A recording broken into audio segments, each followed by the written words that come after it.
And so the little villages grew with their huts and their granaries. And then, almost out of nowhere it seems, that happened.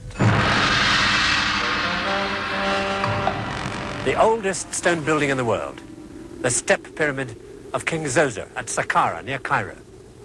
Built around 2700 BC, instant sophisticated architecture from mud huts in one jump. How did they do it?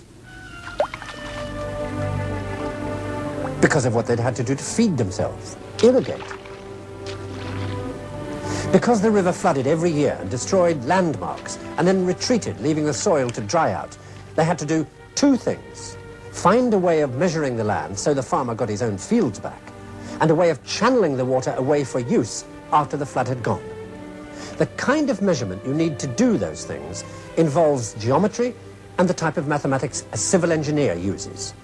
And building canals teaches you to work stone.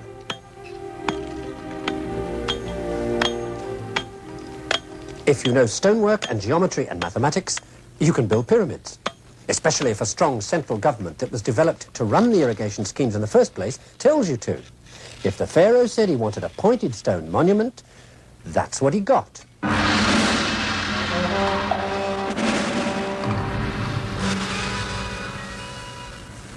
Funny thing is, the same drought that drove everybody down to the Nile also preserved the things they built, like their tombs, for thousands of years.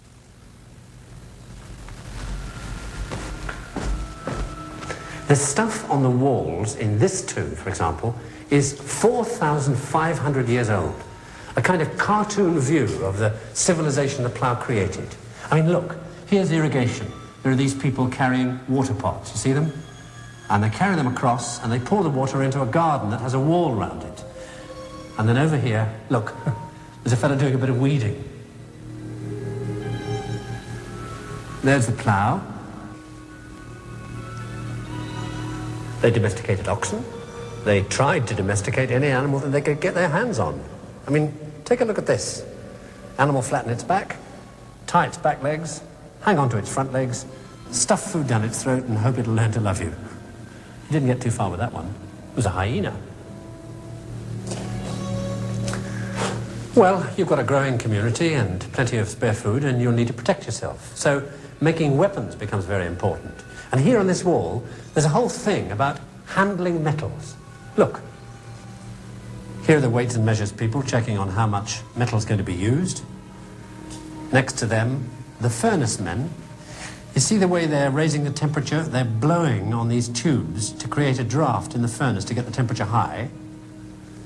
Next to them, here's the molten metal being poured into a mold. And here, the fellow's beating it flat.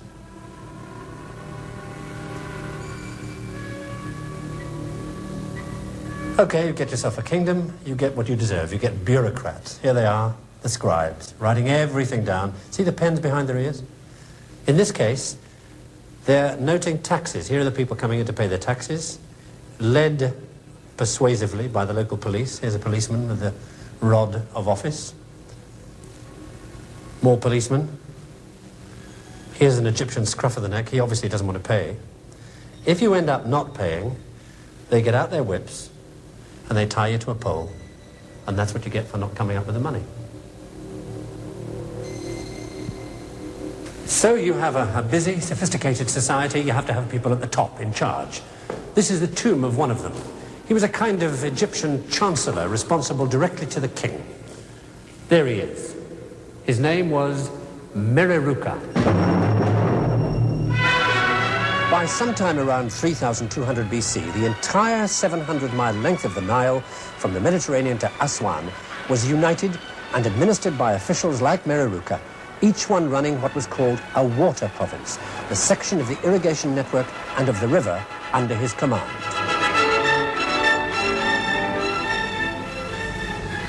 What held it all together was the king's magic ability as a god to come up year after year with an inundation of the Nile and to know exactly how high the waters would go. Of course, it wasn't magic, it was his astronomers. They observed that one particular star, Sirius, rises just before dawn on one particular day, the 17th of July, every year. And that day is one day before the flood begins. They also saw that, on average, the flood itself came once every 365 days. Now, you put those two facts together, the star before dawn and the flood, and you've got yourself a calendar. And with a calendar, you can organize people. You can give them a date to do something on.